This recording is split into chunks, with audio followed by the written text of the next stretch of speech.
Good morning, ladies and gentlemen. Today is a pretty special day. We're off to Lotus in the Peak. We're not doing any of the morning runs or anything today because we got up at about 4:30 in the morning to get the car ready to go, and there was a torrential downpour. So I thought we'd wait for it to dry up a bit and then we'd start making a move. So we're currently at about 8 o'clock and we've got an hour and a half to go until we get to the showground. Should be a pretty cool day out. Some nice roads. We should have a good few twisty bits up and over the moors. But we'll update you once we get off the M1 and we're heading towards Derby and up to Bakewell and so on. So stay tuned. Okay people, quick update. We're currently on a road called Horse Lane, I think. It said turn onto the rake, that's what the sat nav said, but I think it's called Horse Lane. The road surface is pretty mediocre. The road itself is actually quite nice. As you turn onto it from the really big B road with the two big hills, there's a huge bump where there's a big step in the road, so if you're not careful you will take your splitter off. Luckily we managed to avoid that. But we are getting into the tight and twisty bits now. We've got an awesome view across the moors. It's clear, still cloudy, but there's not much haze, so we can see for miles. Looks pretty special. Still yet to see another Lotus convoy kicking around somewhere. Hopefully, because we're going past the Thorn something estate, we'll pick up the grand procession and we'll see hundreds of the things. We're just coming into a village now, but yeah, what a cool little road. Horse Lane, good views.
Well, here we are then, Lotus in the Peak, and behind me is all of the cars. I'd say there's probably about 200-300 cars here today, and we're looking, there's a split, so we've got classics on one side and we've got modern vehicles on the other. So if we spin you around, you can see we have all the classic Lotuses here with some modern stuff, and then all of the more modern stuff, so Elise, Exige, Evora over there. This is more Elan and Esprit and Excel.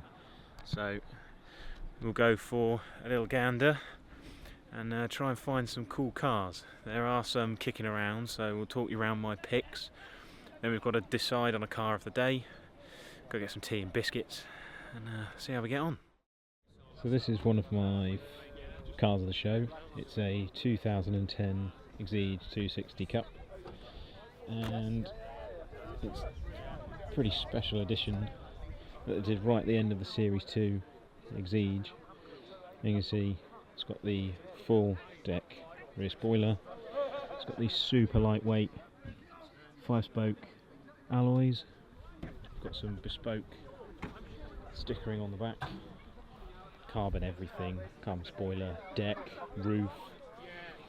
We've got the external kill switch and fire extinguisher, which is denoted on all Cup models this era, and we've got the more aggressive stance on the front. This one's probably got adjustable O-lins, but we can't see, and it's parked right next to one of my other cars of the show, which is a Series 1 Exige from 2001.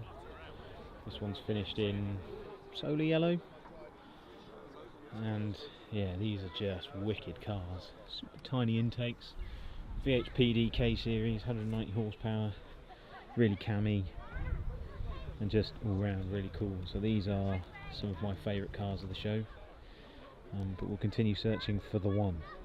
This is another really cool car. It's a Type 25 Exige Cup 430. So these really cool diamond cut wheels. It's a wonderful British racing green with yellow pinstriping everywhere. We've got the full carbon spoiler, deck lid. You can see the red charge cooler just inside. We've got the denoted Type 25 moniker. Got this extra side skirt going on with the carbon air intakes. Got these lovely AP brakes, again with the J hooks. That's a pretty stunning looking car. So we have another contender for a car of the show. It's the Exige Skura, or the Exige Stealth, which came in this really cool matte black finish. They only made 5 of them. It's got the same wheel design as the Roger Becker. This one's got some full lovely carbon seats with the Skura moniker. Someone's gone for a carbon centre console. This also has the Comotech 300 kit on it. We've got a full carbon spoiler, and it's all round just a very, very tidy and tasteful vehicle. It looks really cool in person. The matte black sucks all the light away, and it looks, as the moniker designates, stealth. And here is an absolute classic in a Land Sprint from '72. Absolutely immaculate inside. Big valve, twin cam engine in almost orangey, yellowy mustard colour. Love the details on the side there for the Constructors' Championships one. Let's check this out. This is a Evora GT430, belongs to Mr. Oakham on the forums. He also has the Series 1 Elise that's right next to it, but this is a cool car. Not 100% sure on what the colour finish is, but we have all the details of the later 430 Cups. We've got the vents, got these lovely silver wheels and big AP racing brakes with the distinct J-hook design. We've got carbon mirrors, we've got a carbon roof, a huge spoiler, and a quite lovely titanium exhaust, which is obviously not track registered, but there it is, and you get these wicked cutouts. Yeah, cool car. So here is another cool car. This is a Series 4? Series 4 Esprit? Not too good on the old Esprit variants, but yeah, really cool colour. Love the spoiler. It's not a V8 unfortunately, but great piece of design. But next to it is perhaps something even more special, which is a Turbo Esprit. The old Giugiaro design just looks absolutely stunning. This brown bronze colour, almost, or maybe even a copper, super cool. Got these multi-spoke two-tone wheels. Yeah. Mind you, that wasn't. Okay people, it's time to vote for our car of the day now that we've had a good old mooch round. So I think for rarity, the fact that I've never seen one before, and the condition that it's in, I think we're going to go for the Exige Skura Series 2. So that is going to be my vote for car of the day. So we'll pop the details in. So the registration was S6URA, and it's a S2 Exige Skura. So we'll go pop that in the ballot box, and we'll see who draws first, second, and third place at about 2:30. It's just coming up to 12 now, so we'll get some tea and cake and have a chat with some people. Here we go, people. It's time to cast the vote.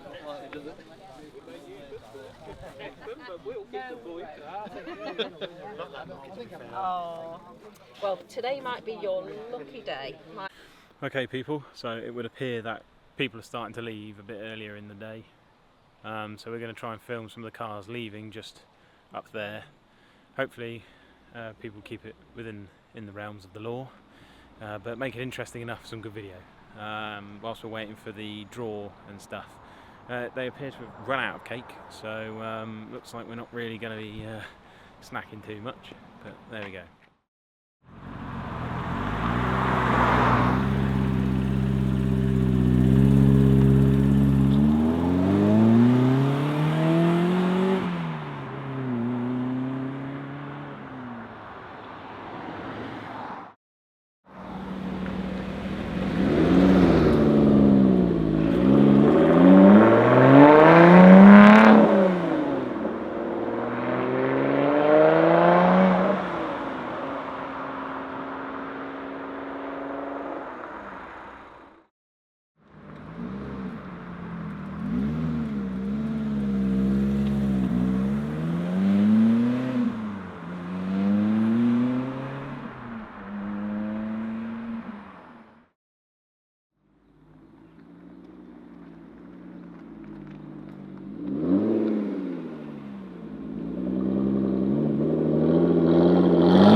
First order, it's actually joint second.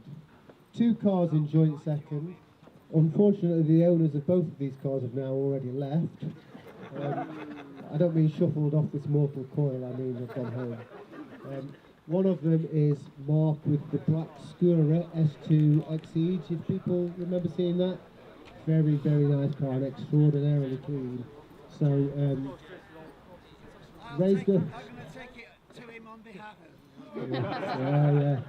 Yeah, we trust him. I'm going to make note of the exact bottle. Yeah, it's a nice bottle of Bordeaux.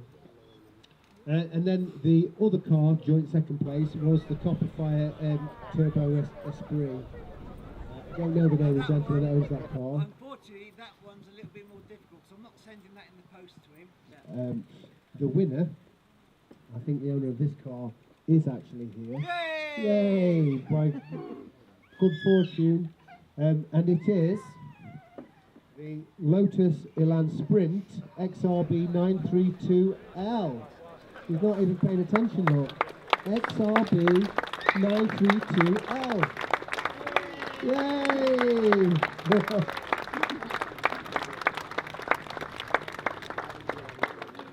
Congratulations!